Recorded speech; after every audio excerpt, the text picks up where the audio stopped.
अस्सलाम वालेकुम student 10 class. Today students हम नरेशंस को डिस्कस करेंगे। डायरेक्ट एंड इनडायरेक्ट जो सेंटेंसेस है उनको डिस्कस करेंगे, उसके साथ जो ऐसे फैशन है उसको हम डिस्कस करेंगे। इस सबसे पहले स्टूडेंट इसका जो डायरेक्ट एंड इनडायरेक्ट है इसको देखते हैं। डायरेक्ट स्पीच क्या होती है? तो यहाँ पे किसी कहता है कि ऐसे लफ्ज़ जो कि जैसे उसने कहा है वैसे ही कह देना, ये डायरेक्ट स्पीच है। फॉर एग्जांपल उसने कहा कि उसने कहा वो बीमार है, ही सेड आई एम इल, ठीक है, यानी कि उसने कहा मैं बीमार हूँ, यानी कि उसके कहे हुए फ़िक्रों को यानी कि अपनी ज़बान में आप कह रहे हैं तो उसे हम डायरेक्ट स्पीच कहते हैं।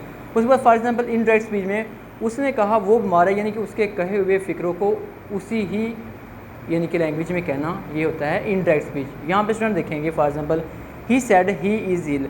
यहाँ पे स्टूडेंट्स हम देखेंगे कि फॉर एग्जांपल यहाँ पे उसने कहा कि ही सेड आई एम इल, तो इसमें एक कन्फ्यूजन पाई जा रही है कि हमें समझ नहीं आ रही कि फॉर एग्जांपल जो बंदा बता रहा है वो बीमार है या कि जो दूसरा शख्स है वो बीमार है। लेकिन ऑन द अदर हैंड जब हम इसको इनडायरेक्ट करते हैं तो इसके अंदर हम जब जहाँ पे हम कह रहे हैं कि वो कहता है कि वो बीमार है, यानी कि उसने कहा वो बीमार है, तो इससे हमें इनडायरेक्ट से डायरेक्ट पता चल रहा है कि वो फ़लाँ बंदा जो बीमार है उसकी ही बात हो रही है, उसका ही हम पता कर रहे हैं। तो जब यहाँ पे हम कहते हैं कि ही सैड आई एम इल, तो इससे कन्फ्यूजन हो रही है, ठीक है। तो डायरेक्ट सेंटेंस में हमें कन्फ्यूजन होती है और इनडायरेक्ट में वो चीज़ क्लियर हो जाती है जो बात करने वाला होता है। जी स्टूडेंट, नेक्स्ट हम changes of tenses of verbs, इसको हम डिस्कस करते हैं। यहाँ पे स्टूडेंट हमने देखते हैं फॉर एग्जांपल वो कह रहा है कि इसका जो यानी कि फर्स्ट वाला ये इन्वर्टेड कोमास के अंदर जो स्टूडेंट इसका जो सेंटेंस है इसे हम रिपोर्टेड स्पीच कहते हैं और जो बाहर होता है इसे रिपोर्टिंग स्पीच कहते हैं। अब अगर इसका रिपोर्टिंग स्पीच जो है वो फ्यूचर में आ रहा है या कि प्रेजेंट में आ रहा है, अगर उसका जो रिपोर्टिंग स्पीच है स्टूडेंट्स वो फ्यूचर में आ रहा है अगर या वो प्रेजेंट में आ रहा है, तो इसके अंदर इसके रिपोर्टेड स्पीच के अंदर कोई भी चेंजेस ऑफ टेंस यानी कि टेंस जो है वो तब्दील नहीं होगा। बाकी इसकी जितने भी सब्जेक्ट चेंज हो रहा है, वो उसका ऑब्जेक्ट चेंज हो रहा है, बाकी सारी तब्दीलियाँ होनी हैं, लेकिन इसका जो टेंस है वो तब्दील नहीं होना। In the form of if there is a reporting, जो इसका हिस्सा है रिपोर्टिंग जो वर्ब है, अगर वो फ्यूचर में आ रहा है या कि प्रेजेंट में आ रहा है तो उसके रिपोर्टेड स्पीच में तब्दीली नहीं होनी। यानी फॉर एग्जांपल ही सेज, ठीक है, she says, they will say, ठीक है, ऐसे आएगा तो इसके जो वर्ब है इसका जो टेंस है वो तब्दील नहीं होगा। On the other hand students यहाँ पे वो कह रहा है कि अगर फॉर एग्जांपल ये यहाँ पे आ जाता है सेड, यानी कि पास्ट टेंस आ जाता है, पास्ट जब टेंस स्टूडेंट्स आएगा तो उस वक्त क्या होगा कि इसका जो टेंस है वो भी बदलना है, उसके साथ साथ क्या होना है कि इसका जो बाकी चेंजेस हैं वो भी होनी है। ये यहाँ पे एक उन्होंने दी हुई है एग्जांपल, देखें, ही सेड, ठीक है, ये इसका रिपोर्टिंग स्पीच है। अब ये रिपोर्टिंग स्पीच पास्ट में आ गया है। In the form of present and future there is no change in the reported verb, ठीक है, उसकी जो रिपोर्टेड स्पीच है उसमें तब्दीली नहीं होनी है। अब यहाँ पे ये तब्दील हो रहा है, यानी कि ये स्टार्टिंग में ही पास्ट टेंस दे दिया in the form of past tense in the reporting speech. यहाँ पे जब ये पास्ट टेंस में आएगा तो उसमें हम क्या करेंगे कि इसका टेंस भी तब्दील करेंगे और बाकी तब्दीलियाँ भी होंगी। जी इस सेंटेंस को देखें, he said I wrote a letter, ठीक है, यहाँ पे देखें ही सेड दैट, कोमो को ख़त्म किया, दैट लगाया, उसके बाद आई जो है ये फर्स्ट पर्सन है, इसने सब्जेक्ट के मुताबिक चेंज होना है। अब आई की जगह पे हमने ही लगा दिया, he had written a letter.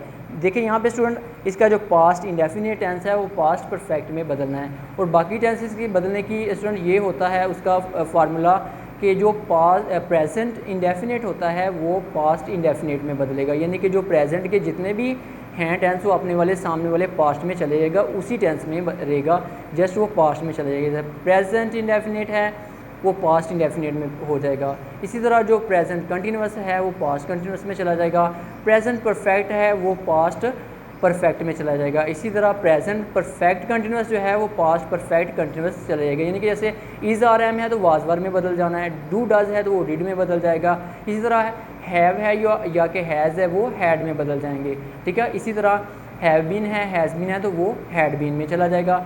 On the other hand if we changing the past tense या पास्ट टेंस को बदल रहा है, जैसे कि ये आ गया तो इसमें क्या होना है स्टूडेंट्स, इसमें फार्मूला ये होता है कि ये एक टेंस जंप करके जाता है। फॉर एग्जांपल यहाँ पे आ रहा है पास्ट इंडेफिनिट आ रहा है, तो पास्ट इंडेफिनिट क्या करेगा, कंटिन्यूस को जंप करेगा, परफेक्ट में जाएगा, यानी कंटिन्यूस के जो है हेल्पिंग वर्ब नहीं हम लगाएंगे उसके, यानी कि एक जंप करके पास्ट परफेक्ट के लगाएंगे। जैसे कि यहाँ पे उन्होंने देखें he said that I wrote a letter, तो इसका ही सेड दैट ये देखें रोट ये आप किस में आता है, यानी कि छोटी है बड़ी है जिसमें आ रहा हो, यानी कि सेकंड फॉर्म लगी हुई है, पास्ट इंडेफिनिट का है।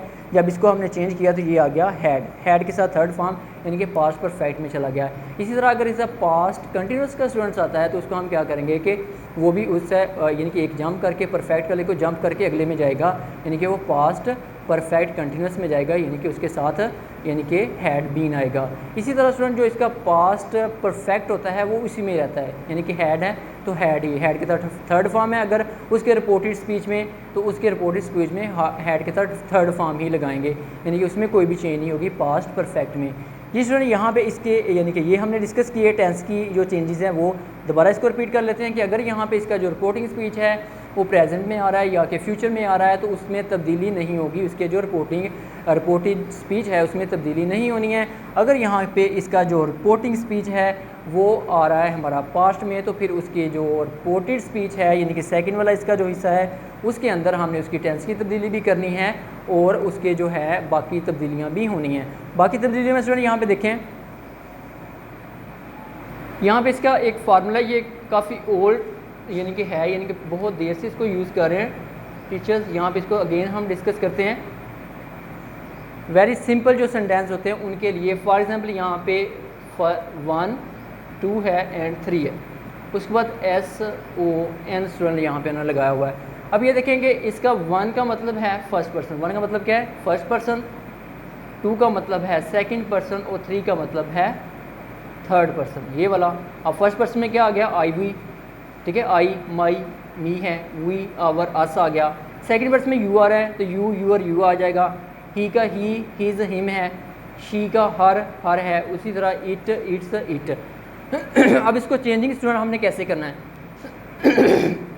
यहाँ पे यानी कि फर्स्ट पर्सन जो है वो सब्जेक्ट के मुताबिक बदलेगा, जो सेकंड पर्सन है उसने ऑब्जेक्ट के मुताबिक बदलना है और थर्ड पर्सन है वो नो चेंज है, यानी कि उसने बदलना ही नहीं है, वो चेंज ही नहीं होगा। यहाँ के जैसे कि हम इसको देखते हैं, he said I wrote a letter, ठीक है। तो यहाँ पे स्टूडेंट यहाँ पे देखिए ये आई फर्स्ट पर्सन है, ये हमारा आई फर्स्ट है,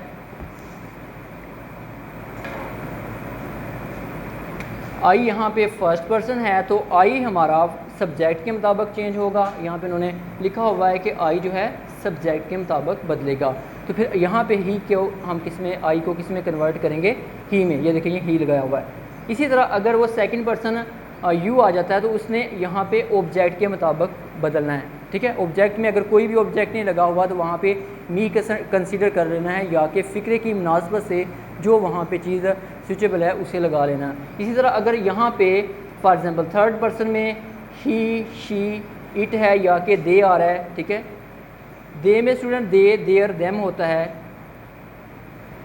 देर है या कि देम है, ठीक है। तो इसमें ही शी इट अगर आपका रिपोर्टिंग स्पीच में सब्जेक्ट है तो उसको आपने यानी कि यहाँ पे अगर फॉर एग्जांपल थर्ड पर्सन आ रहा है तो यानी कि आपके रिपोर्टेड स्पीच के अंदर यहाँ पे सब्जेक्ट जो है वो थर्ड पर्सन है, ही शी इट दे है, तो वो चेंज नहीं होगा। ये स्टूडेंट इसकी हमने डायरेक्ट स्पीच इनडायरेक्ट स्पीच को डिस्कस किया, उसके बाद हमने इसके टेंसेस की तब्दीलियाँ वो देखी, कौन से जो रिपोर्टेड स्पीच का टेंस बदल रहा है, कौन से जो नहीं बदल रहे उसको हमने डिस्कस किया। उसके बाद ये फार्मूला है, इसको अगेन हम देख लेते हैं। 1 2 3 ऐसे आना है, यानी 1 2 3 आएगा और सन आएगा। 1 का मतलब फर्स्ट पर्सन जिसमें आई हुई आ रहा है, सेकंड का मतलब जो है सेकंड पर्सन यू है, यू यूर यू है, और उसके बाद थर्ड पर्सन जो है ही शी इट दे, ये थर्ड पर्सन में आ जाते हैं। और ये सारी चीज़ें ये छोटी क्लासों में भी डिस्कस हो चुकी हैं पहले, आपको ये सारा पता है। ये स्टूडेंट इसका जो ऐसे है फैशन, इसको हम डिस्कस करते हैं।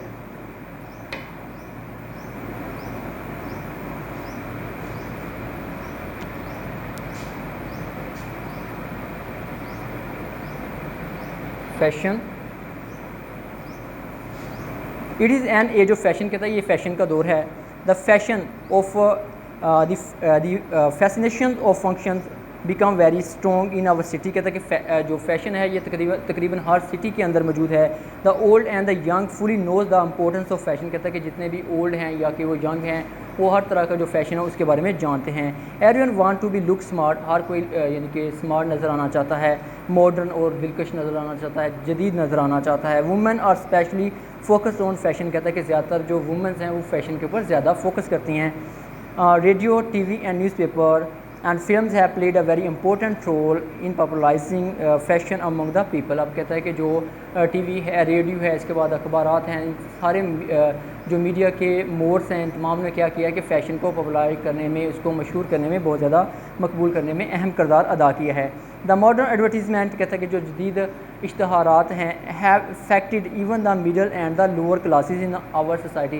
कहता है जो अखबारात हैं यानी कि जो एडवर्टीज़मेंट हैं, यानी एडवर्टीज़मेंट के मुख्तलिफ मोड्स हैं, उन्होंने क्या किया है कि फ़ैशन को हमारे माशरे के अंदर लोअर क्लास है, मिडिल क्लास है या कि वो एलीट क्लास है, सब में यानी कि वो बताया है फ़ैशन के बारे में, एडवर्टीज़ किया है। इसके बाद the garments and the cosmetics industry and their attractive commercial advertisement have played a trending role operating fashion। अब कहता है कि जो इसकी जो इंडस्ट्री है, फैशन इंडस्ट्री, आप वो कॉस्मेटिक्स की लगा लें या कि वो क्लोथ्स की लगा लें, उसने माशरे में एक अहम किरदार अदा किया है।